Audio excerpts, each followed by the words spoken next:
तरुण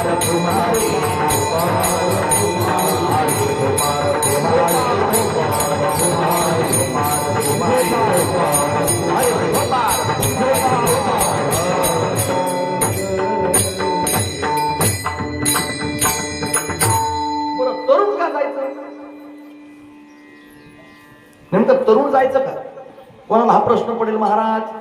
म्हणजे नेमकं तरुण का जायचं? जाऊ दे, ह्या जन्मात नाही तर पुढच्या जन्मात पर्यंत पोहाचं शिकू आपण. तरुण जाण्याचं कारण काय? वाचार्थ लक्षार्थ वेगळा आहे का? तरुण जाण्याचं कारण एकच आहे, ज्या देहाला तुम्ही आलात त्याची गॅरंटी नाही. कोणी किती जरी म्हणलं तुम्ही 100 वर्ष जगणार, आपण नाही का शुभेच्छा देतो वाढदिवस, तुम जीव हजारो साल किती हो 50,000. कुणी लावले कुठे? अहो केक कापले कुठं आयुष्य वाढतं का? रस्त्यावर मोटरसायकल आडवी लावून त्याच्यावर केक ठेवून त्या सीटवर तलवारीने केक कापून कुठं आयुष्य वाढतं का? किती ओवळलं तुम्हाला त्याने आयुष्य वाढेल का? बोला ना. बरं तुम्ही कितीही असणार परमार्थ केला, आयुष्य वाढेल का? जे आहे तेच ना. असं काही झालं का की देवाचं जर नामस्मरण तुम्ही केलं की तुमचं आयुष्य वाढेल? मग आतापर्यंत 400 वर्षाची म्हातारे जिवंत राहिले असते, साधू संत पण इथंच राहिले असते. कुठं भेटले असते आपल्याला गल्ली बोळा साधू संत? तुकाराम महाराज पुढे म्हणे ते वडाचं झाड खाली बसले नामस्मरण करेल. त्यांनी पहिल्यापासून इतिहास सांगितला असता आपल्याला. 16व्या शतकापासून आतापर्यंत कोण कोण भेटलं मला, काय काय झालं म्हणून. प्रत्येकाचे आयुष्य मर्यादा आहे आणि ते आयुष्य भोगलं रे भोगलं इथून निघून जावं लागतं. आयुष्य भोगण्यासाठीच, कर्म भोगण्यासाठीच मानव देह आहे. आणि हा असणारा देह तुम्हाला जो मिळालाय हे भगवंताची देणे. दिले इंद्रिय हात पाय कान डोळे मुख बोलाया वचन, जेणे तू जोडसी नारायण नासे जीवपण भवरोग. जीवपण नाचण्यासाठी हा देह दिलाय आणि भव म्हणजे भवसागरातून तरुण जाण्यासाठी. भवरोग झाला ना आपल्याला, हो भवरोग झाला तर मग याचं पथ्य काय? ब्रह्मरस घेई काढा येणे पिडा वारे रोगाची. पथ्य नाम विठोबाचे हे पथ्य नामस्मरण करावं लागेल. मग ते कशाने करावं लागतं? तर या देहाला आल्यानंतर म्हणून याची देही घडे देवाचे भजन आणि हे ज्ञान नाही कोठे. मग या देहाला तुम्ही आलात ना, याची गॅरंटी नाही हा कधी जाईल. म्हणून तुम्ही काय करा, तो विचार करा. दुसरं चरण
किती नाचलाय? ज्याने देहाचा स्तर संगत केली तोही नाचलाय. हो एक लक्षात ठेवा, देह नाशिवंत आहे. एखादी जखम झाली, दुर्लक्ष केलं की तो नासेल. थोडा काही मार लागला, दुर्लक्ष केलं की तो नासेल. एक लक्षात ठेवा, देह नाशिवंत आहे. हा देह नाशिवंत मलमूत्राचा बाधा वरी चर्म घातले रे क्रमी कीटकांचा साधा. रव रव दुर्गंधी रे अमंगळ स्मरेत्या हरिहारा शरण जाई गोविंदा. प्रेदे मदालसा सोहम जो रे बाळा. आपल्या लेकराला उपदेश केला मदालसा. विक्रांत वर्म सुबाहू, ऐका, शत्रुमर्दन आणि आलर्क अशी 4 लेकरं मदालसीची. त्यातले 3 लेकरं उपदेश केल्याबरोबरच वनात निघून गेले. आणि राजाला दुःख वाटलं, म्हणले अगं हे राजाची लेकरं ती, आणि तू उपदेश केला त्यांना, ही वनात गेले, मग राज्यकारभार कोणी सांभाळायचा? मग आलर्काला उपदेश केला, सांगितलं बाबा तू जरी राज्यकारभार केलास तर न करी रे संगण राहेरी निश्चळ लागू देती मळ ममतेचा. हे नाशिवंत आहे, प्रपंच असावे नासोनी नसावे. हो, प्रपंचात राहा, ह्याची थोर भक्ती आवडते देवा संकल्पावी माया, संसाराची ठेवली आनंद तैसीची राहावे चित्ती असू द्यावे समाधान. या गोष्टीने तू राज्य कर, या पद्धतीने राज्य कर आणि भगवत स्वरूप होऊन जा. आलर्काने राज्यकारभार बघितला, म्हणजे आपल्या 4ही लेकराला उपदेश करणारी मदालसा माता आपल्या लेकराचं हित बघते आणि सांगते, ज्या देहाला तू आलास ना बाळा, तो देह नाशिवंत आहे. नाशिवंत देह जाणार सकळ, अशी कित्येक आले कित्येक गेले. हा देह हे काळाचे, धन कुबेराचे, नाशिवंत जाणार आहे. ते मनुष्याचे काय आहे एक लक्षात ठेवा. आणि आयुष्य खातो काळ सावधान, सुरुवातीलाच प्रमाणानं काळ जपत असे महा. स्वहिताचा घोर वहा ध्यानी रहा, श्रीहरीच्या किंवा अल्पायुष्य मानव देह शतकमिली अर्धरात्र काय मध्ये मानवत पिडा रोगक्षय काय भजनासी उरले ते पाहेगा राम राम स्मरा. आयुष्य क्षीण होत चाललंय, आयुष्य संपत चाललंय. आम्हाला दिसतंय का? अरे केक कापला, आयुष्य वाढलं का कमी झालं? मग तुम्ही आयुष्य कमी झालं म्हणून केक कापतात का आयुष्य वाढलं म्हणून कापतात? हा 1 वर्षाने मोठा झाला त्याचा आनंद आहे काय? आपलं बाळ 1 वर्षाने मोठं झालं म्हणून मम्मी पप्पा पिंपळगावला जातात, फुगे आणतात, केक आणतात. म्हणजे कोणता केक घ्यायचा? चॉकलेट केक घ्या, आईस केक घ्या. मग आईस केक आणल्यानंतर आणि चॉकलेटी केक आणल्यानंतर, फुगे मेणबत्त्या आणल्यानंतर त्याचं आयुष्य वाढलं का कमी झालं? बोला ना. तुम्हाला आनंद होतो 1 वर्षाने लेकरू वाढलंय, पण 1 वर्ष त्याचं वायाला गेलं याचं दुःख होऊ द्या. बघा, अरे बॅनर लागलेले असतात बस स्टँडवर मोठाली, वाढदिवसाच्या हार्दिक शुभेच्छा. आता व्हॉट्सअप स्टेटसला सुद्धा तेच आहे, वाढदिवसाच्या शुभेच्छा भावपूर्ण श्रद्धांजली येतो ना, दुसरं काही. ग्रुपला सुद्धा तेच आहे, कोणत्याही ग्रुपला एखाद्याचा फोटो आला की लगेच माणसं पटकन ग्रुपवर जातात, म्हणजे आज कोण गेला गाडी. हो, फक्त या 2 गोष्टीसाठी व्हॉट्सअप आहे सध्याला, भावपूर्ण श्रद्धांजली आणि वाढदिवसाच्या शुभेच्छा. ज्या बॅनरवर तुमचं नाव आहे वाढदिवसाच्या शुभेच्छा म्हणून, खाली 10-15 जणांचे फोटो आहेत, एक लक्षात ठेवा, त्याच बॅनरवर तुमचं वाढदिवसाच्या शुभेच्छा हे नाव काढल्या जाईल आणि भावपूर्ण श्रद्धांजली सुद्धा लिहिल्या जाईल. हा जाणून असू द्या. लोक तेच खायचे, फोटोही तोच आहे, पण फक्त जिथं शुभेच्छा आहे तिथं श्रद्धांजली नाव येईल. लक्षात ठेवा. आयुष्य खातो काळ. किती वाढलात तुम्ही, किती आयुष्य तुमचं झालंय याचा विचार न, अरे खर्च किती झालं याचा विचार करा. हो, म्हणून तुकोबरा एका ठिकाणी म्हणतात, बरवे झाले आजीवरी नाही पडिलो मृत्यूच्या आहारी, वाचूनी आलो येथवरी उरले ते हरी तुम्हा समर्पण. आता आयुष्य बाकीचं गेलंय ना पाठीमागं निघून, त्यावेळेस आम्ही काही केलं नाहीये, पण आता उरलेलं आयुष्य भगवंता आम्ही पवित्र गळ्यामध्ये तुळशीची माळ घालू, कोणाचा तळतलाट घ्यायचा नाही, कोणाचं काही वाईट करायचं नाही, कोणाचं चांगलं होत नसेल तर कोणाचं वाईट करायचं नाहीये, पंढरीची वारी करायची. एक लक्षात ठेवा, सत्कर्म करायचं, नामस्मरण करायचं, देवाची पूजा अर्चा करायची, काळ सारावा चिंतन एकांत वासे गंगास्नाने, देवाच्या पूजेने प्रदक्षिणा तुळशीच्या, चांगलं खायचं, चांगलं राहायचं, चांगलं वागायचं, युक्त आहार विहार, नेम इंद्रियासी सार, नसावी बासर, निद्रा बहु भाषण, या सगळ्या गोष्टीचं तंतोतंत पालन करायचं आणि हे राहिलेलं आयुष्य भगवंता तुमच्या चरणी मला समर्पित करायचं. देह समर्पिचे देवा भार काही जना घ्यावा, होईल आघवा तुका म्हणे आनंद ज्ञानेश्वर.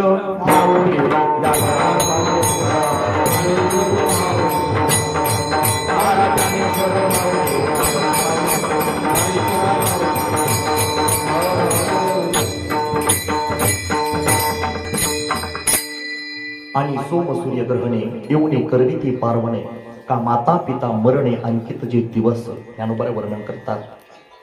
नैमित्तिक कर्म, ज्या कर्माला नैमित्याची फूट लागते ते कर्म म्हणजे आजचं कर्म आहे. की माता पिता मरण पावले त्यांच्या प्रत्यर्थ त्यांच्या उपकारात उत्तीर्ण होण्यासाठी पुण्यतिथी, वर्ष श्राद्ध, 14वा 10वा 13वा हा घालावाच लागतो. आणि ज्याला नैमित्याची पूट लागते ते असणार लक्षात ठेवा, कर्म हजारो पटीनं फळ देणार असतं. नित्य कर्माचं एवढं पुण्य मिळणार नाहीये, पण नैमित्तिक कर्माचं पुण्य हजारो पटीनं मिळतंय. माता पित्याने लहानाचं मोठं केलं हा उपकार, शिकविलंय हा त्यांचा उपकार आहे. मग त्यांच्या उपकारातून आम्हाला उत्तीर्ण होता आलं पाहिजे. ते कधी होता येतं? जिवंतपणी नाही, तो मरणोत्तर. जे कुयोद नावाचा एक नरक आहे, या नरकातून आई वडिलांना मेल्यानंतर जर तारून न्यायचं काम कोण करत असेल तर तो पुत्र करतोय. म्हणून पुन्हा नरक हा त्र म्हणजे तरुण नेणार. म्हणून दशक्रिया विधी पुत्रांनी लेखाने करावे, पिंडदान लेखाने करावं, 14वा लेखाने घालावं, 13वा लेखाने, वर्षश्राद्ध लेखाने करावं. आणि त्याच्यातून काय होत असतं? तुका म्हणे पितृ आशीर्वाद देते.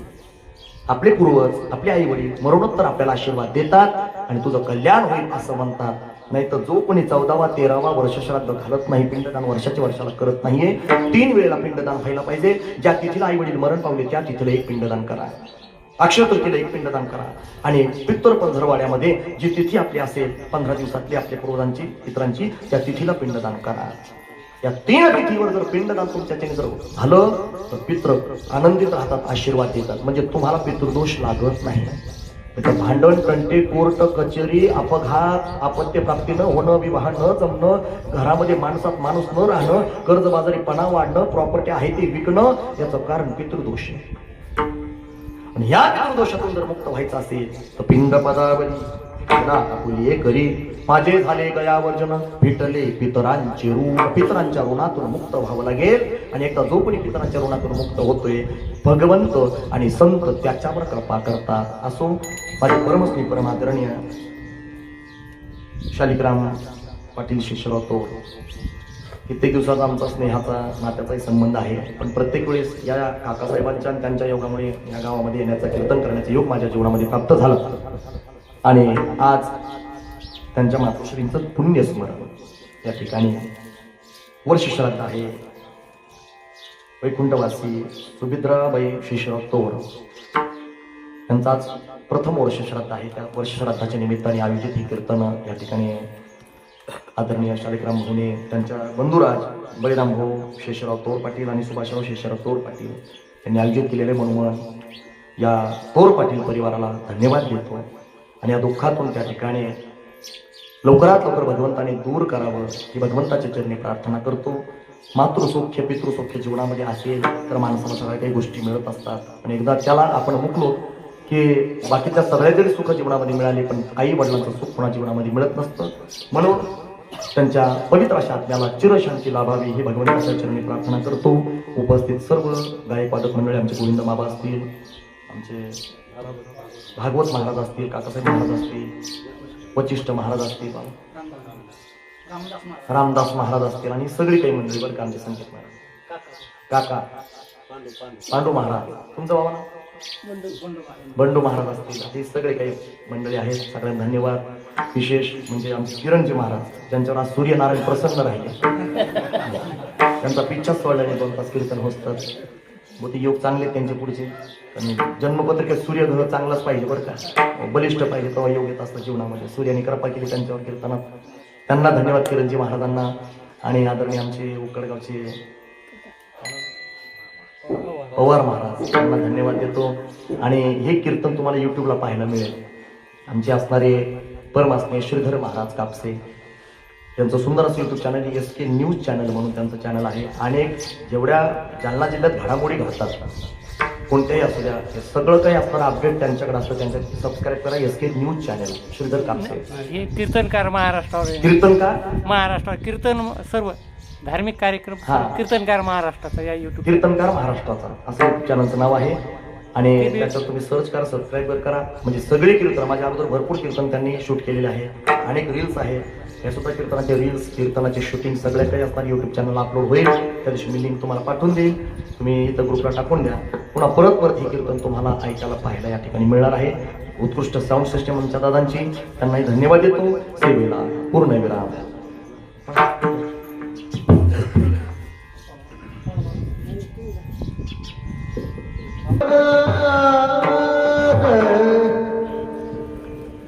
हा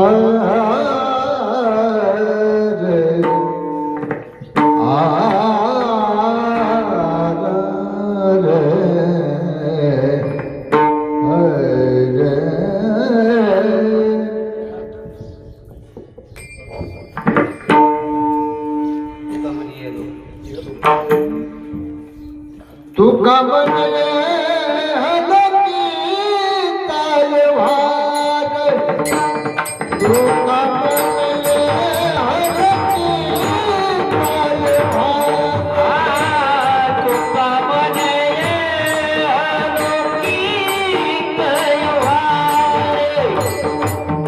तुका म्हणले हलकी तलवार तुका म्हणले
आ